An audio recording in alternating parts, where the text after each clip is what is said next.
path back to the backyard. Jake took his chance. He quickly untied Marshmallow, scooping the little goat into his arms. "All right, buddy, we're making a run for it." But just as he turned to leave, a voice stopped him cold. "And just where do you think you're going?" Karen had somehow managed to escape Lisa's diversion, her face still twisted in fury from the lemonade fiasco and the marshmallow attack. Her eyes locked onto Marshmallow, and Jake could see the realization dawning on her face. "You think you can just waltz in here and take him back?" she snapped.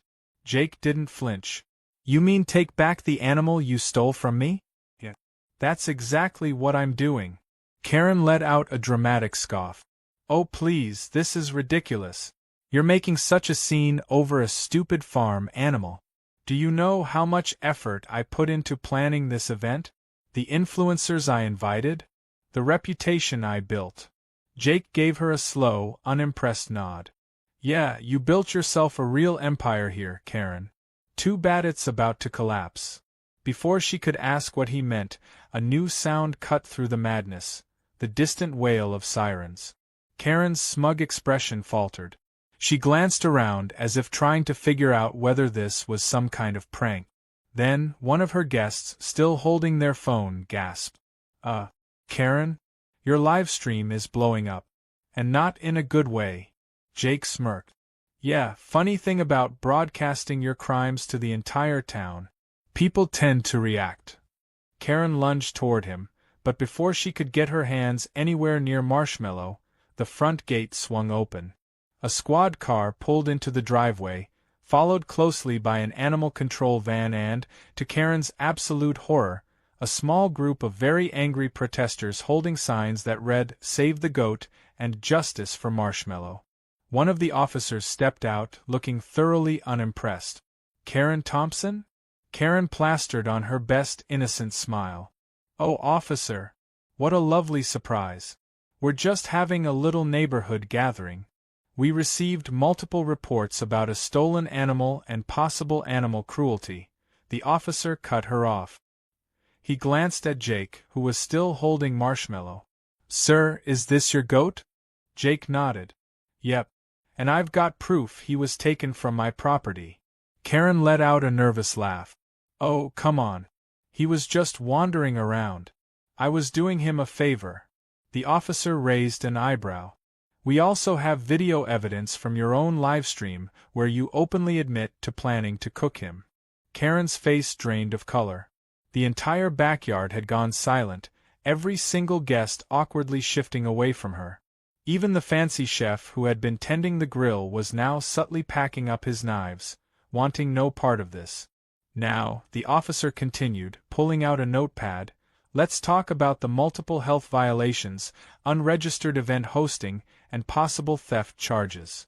Karen made a strangled noise. "Wait. I didn't. This is all being blown out of proportion." Jake took a step closer, enjoying every second of her meltdown.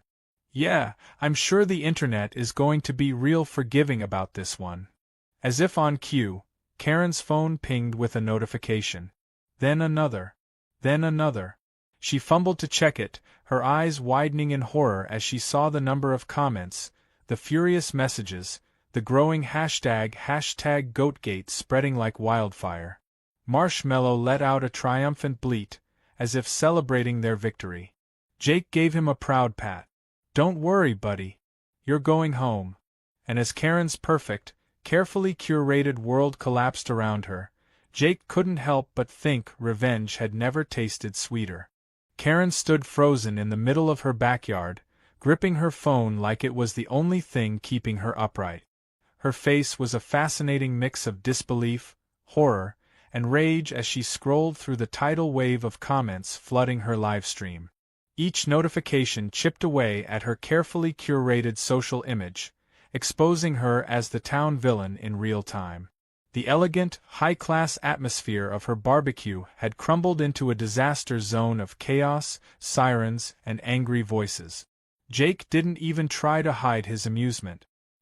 He stood off to the side, Marshmallow nestled safely in his arms, watching as the destruction unfolded.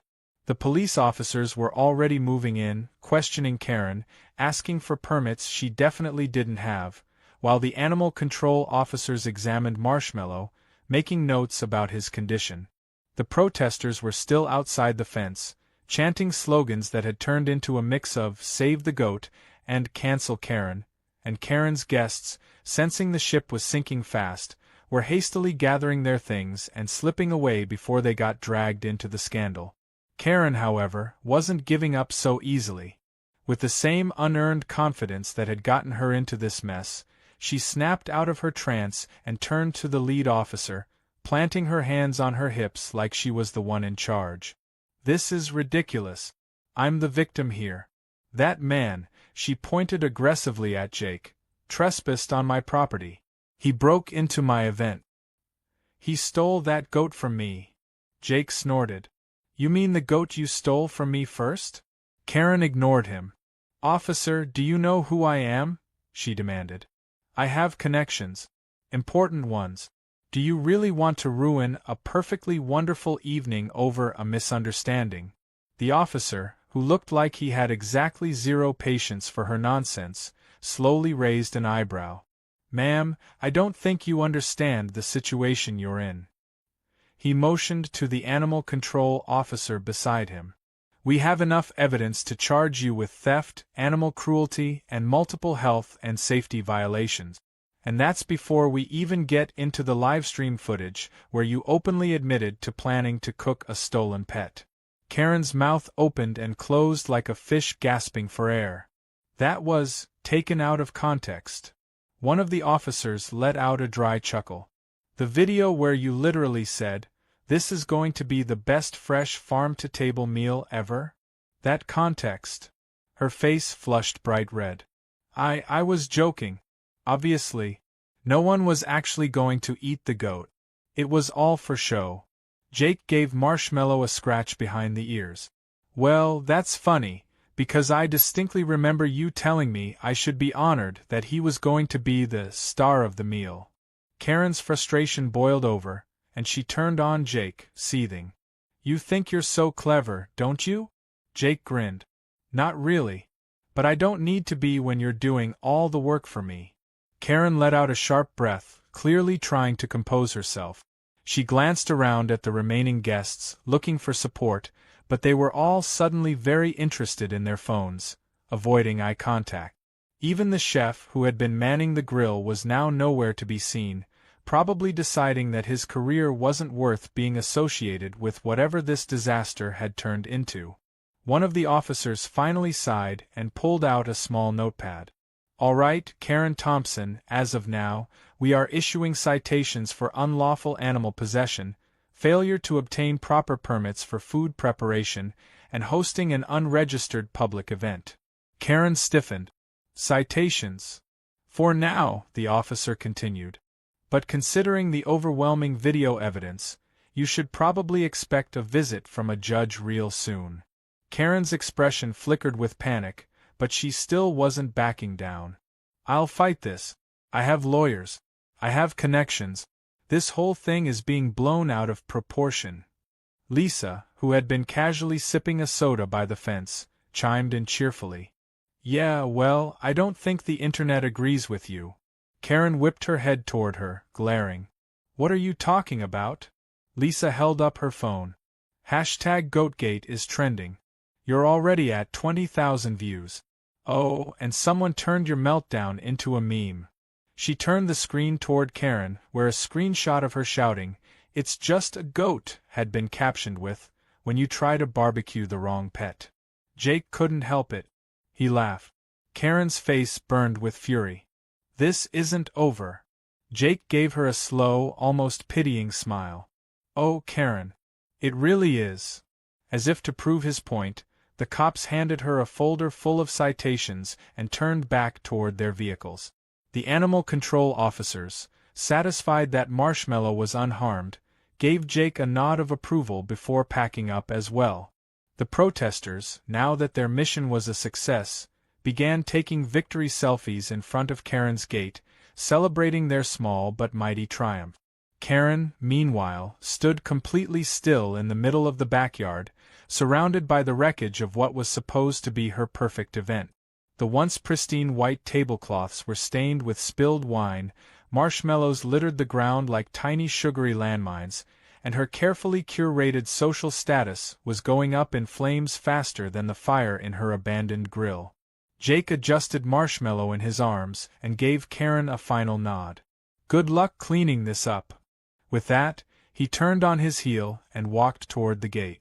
Lisa and Timmy followed, Timmy casually tossing one last marshmallow over his shoulder like a final parting shot. As soon as they stepped back onto Jake's property, Lisa let out a victorious cheer. "That was beautiful.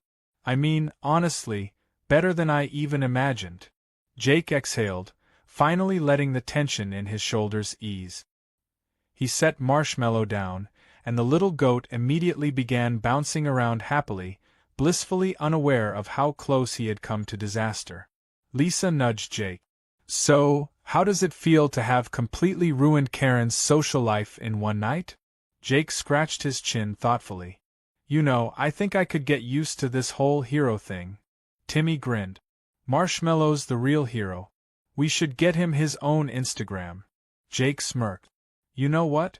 That's actually not a bad idea." Lisa laughed. "Oh, she's going to lose her mind if your goat ends up being more famous than she is." Jake glanced back at Karen's yard, where she was still standing, motionless, staring at her phone as the full weight of her downfall settled in. "Yeah," he said with a satisfied nod. "I think that's a risk I'm willing to take." Marshmallow let out one last triumphant bleat, and with that, Jake led his little crew back toward the barn, leaving Karen to deal with the ruins of her disastrous evening.